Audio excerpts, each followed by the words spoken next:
ਦਿਨੀ ਭਾਰਤ ਦੇ ਪ੍ਰਧਾਨ ਮੰਤਰੀ ਨਰਿੰਦਰ ਮੋਦੀ ਅਮਰੀਕਾ ਦੇ ਦੌਰੇ ਤੇ ਨੇ, ਜਿਸ ਤੋਂ ਭਾਰਤ ਅਤੇ ਅਮਰੀਕਾ ਦੇ ਚੰਗੇ ਸੰਬੰਧਾਂ ਨੂੰ ਇੱਕ ਨਵਾਂ ਰੂਪ ਮਿਲੇਗਾ, ਇਹ ਅੰਦਾਜ਼ਾ ਲਗਾਇਆ ਜਾ ਰਿਹਾ ਹੈ। ਇਸੇ ਦੌਰਾਨ ਭਾਰਤ ਦੇ ਵਿਦੇਸ਼ ਮੰਤਰੀ ਐਸ ਜੇ ਸ਼ੰਕਰ ਦੀ ਇੱਕ ਪੁਰਾਣੀ ਵੀਡੀਓ ਵਾਇਰਲ ਹੋ ਰਹੀ ਹੈ, ਜਿਸ ਵਿੱਚ ਭਾਰਤ ਦੇ ਵਿਦੇਸ਼ ਮੰਤਰੀ ਐਸ ਜੇ ਸ਼ੰਕਰ ਨੇ ਸੰਯੁਕਤ ਰਾਸ਼ਟਰ ਸੁਰੱਖਿਆ ਪਰਿਸ਼ਦ ਵਿੱਚ ਭਾਰਤ ਦੀ ਸਥਾਈ ਮੈਂਬਰਸ਼ਿਪ ਦੀ ਵਕਾਲਤ ਕਰਦੇ ਹੋਏ ਨਿਊਯਾਰਕ ਵਿੱਚ ਸੰਯੁਕਤ ਰਾਸ਼ਟਰ ਮਹਾਸਭਾ ਨੂੰ ਸੰਬੋਧਨ ਕੀਤਾ ਸੀ। ਉਹਨਾਂ ਨੇ ਭਾਰਤ ਦੀ ਪ੍ਰਭੂਸੱਤਾ ਦਾ ਸਨਮਾਨ ਕਰਨ ਅਤੇ ਇਸ ਦੇ ਅੰਦਰੂਨੀ ਮਾਮਲੇ ਵਿੱਚ ਦਖਲ ਨਾ ਦੇਣ ਦੇ ਮਹੱਤਵ ਤੇ ਜ਼ੋਰ ਦਿੱਤਾ। ਸਪਸ਼ਟ ਤੌਰ ਤੇ ਕੁਝ ਦੇਸ਼ਾਂ ਦੀ ਦਖਲਅੰਦਾਜ਼ੀ ਦਾ ਹਵਾਲਾ ਦਿੱਤਾ। ਜੈਸ਼ੰਕਰ ਦੇ ਭਾਸ਼ਣ ਨੇ ਗਲੋਬਲ ਗਵਰਨੈਂਸ ਪ੍ਰਤੀ ਭਾਰਤ ਦੀ ਵਚਨਬੱਧਤਾ ਅਤੇ ਅੰਤਰਰਾਸ਼ਟਰੀ ਸੁਰੱਖਿਆ ਨੂੰ ਆਕਾਰ ਦੇਣ ਵਿੱਚ ਇਸ ਦੀ ਵੱਡੀ ਭੂਮਿਕਾ ਦੀ ਪੁਸ਼ਟੀ ਕੀਤੀ ਹੈ। ਐਸ ਜੇ ਸ਼ੰਕਰ ਨੇ ਵੀਡੀਓ ਵਿੱਚ ਕੋਈ ਕੀ ਕਿਹਾ, ਤੁਸੀਂ ਖੁਦ ਸੁਣੋ।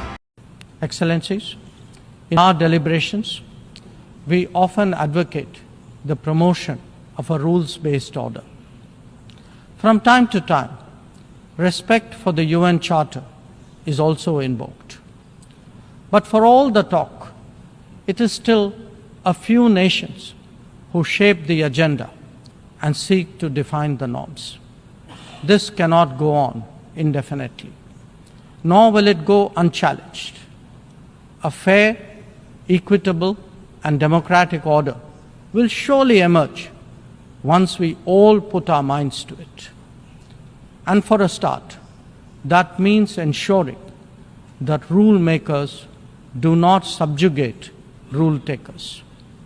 After all, rules will work only when they apply equally to all.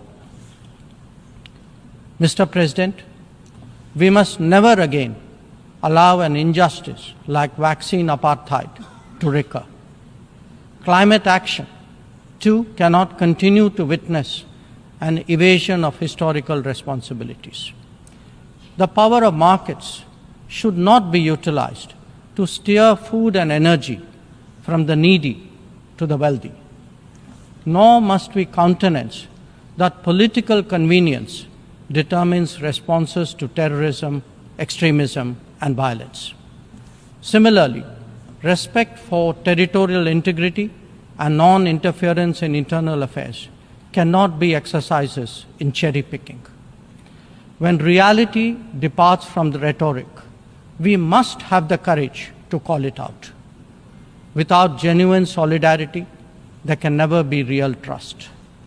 This is very much the sentiment of the Global South. Next year, the United Nations will be hosting the Summit of the Future. This should serve as a serious opportunity to drive change, champion fairness, and reform multilateralism, including the expansion of the Security Council memberships. We must address global challenges imbued with the conviction that we are one earth and one family with one future. Excellencies, friends, India has entered the Amrit Kal, a quarter century where greater progress and transformation awaits us. We are confident that our talent and creativity, now so visibly unleashed, will power us forward. The world saw a glimpse of what is to come when our Chandrayaan-3 landed on the moon. Today, our message to the world is in digitally enabled governance and delivery, in the widening ambit of amenities and services, in rapidly growing infrastructure, and in our energetic startup culture. It is visible too in vibrant cultural expressions such as in the arts, yoga, wellness, and lifestyle.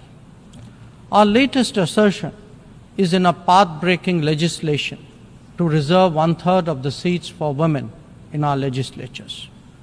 Mr. President, I speak for a society where ancient traditions of democracy have struck deep modern roots. As a result, our thinking, approaches, and actions are now more grounded and authentic. As a civilizational polity that embraces modernity, we bring both tradition and technology equally confidently to the table. It is this fusion that today defines India, that is Bharat. I thank you, Mr. President.